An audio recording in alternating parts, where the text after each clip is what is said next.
Մինի-դանս պարային խմբի ելույթը սկսվեց մի փոքր ուշացումով, բայց հանդիսատեսը համբերատար գտնվեց ու անտրտունջ սպասեց, մինչև որ տեխնիկական խնդիրը հարթվեց։ Բեմ բարձրացան միջոցառման հանդիսավարները և մինչև առաջին համարի մասին հայտարարելը մի փոքր խոսեցին պարերի ու դրանց նշանակության մասին։ Այնուհետև բեմը տրամադրվեց մինի-դանս պարային խմբի սաներին։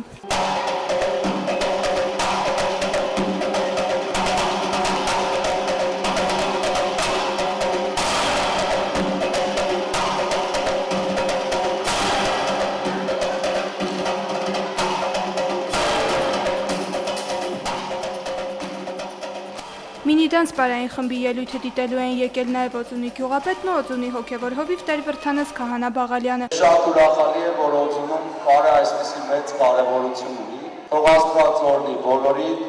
բոլոր այն լավ ծնողներին, որոնք իրենց երեխաներին բերում են, շատերը նաև շրջակա գյուղերից իրենց երեխաներին սիրահարժան կերպով բերում են, որպեսզի մասնակցեն պարի խմբի պարանոցներին։ Սա խմբի արդեն 4-րդ հաշվետու համերգն է։ Մինի-դանս պարային խումբը գործում է 2009 թվականից և այժմ 35 սան ունի։ Տարիքային սահմանափակում խմբում չկա, ամենափոքր սաները 4 տարեկան են։ Դժվարություններ դրանից չեն առաջանում։ Խմբում խնդրի առաջ են կանգնում տղաների պարտադիր մասնակցությամբ համարներ ներկայացնելու ժամանակ։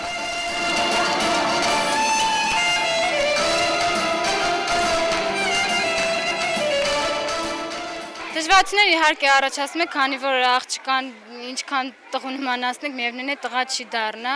Այդ խնդիրը միշտ եղել է 4 տարվա ընթացքում, միշտ տղաների խնդիր ունեցել ենք, բայց աշխատում ենք բացը լրացնենք աղջիկները։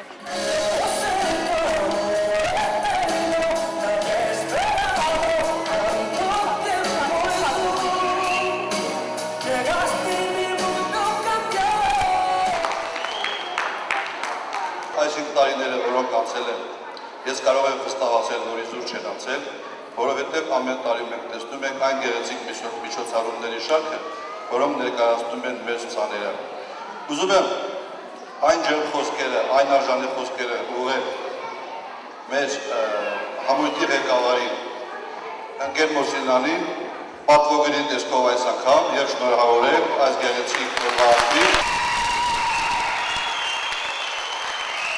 Մինի-դանս պարային խմբի ղեկավար Ռիվետ Ամոսինյանը նաև անակնկալ էր պատրաստել։ Միջոցառման վերջում եզրափակիչ պարով իր սաների հետ միասին նա նույնպես բեմ բարձրացավ։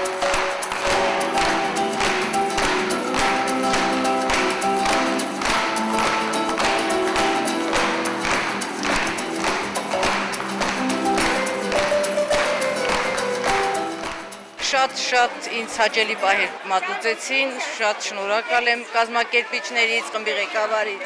նման միջոցառում կազմակերպելու համար, շատ հաճելի էր։ Ես շատ ուրախ եմ, որ իմ երեխան պարում է և շատ անչափ գոհ եմ ընկեր Ռիվետայից։ Իհարկե հուզվում եմ, որ ծնողը չի հուզվի։ Ես օրինակ շատ ուրախ եմ, գոհ եմ, շատ, սպասում եմ ավելին։ Էմմա Պետրոսյան, Արմեն Հովսեփյան, լուրեր։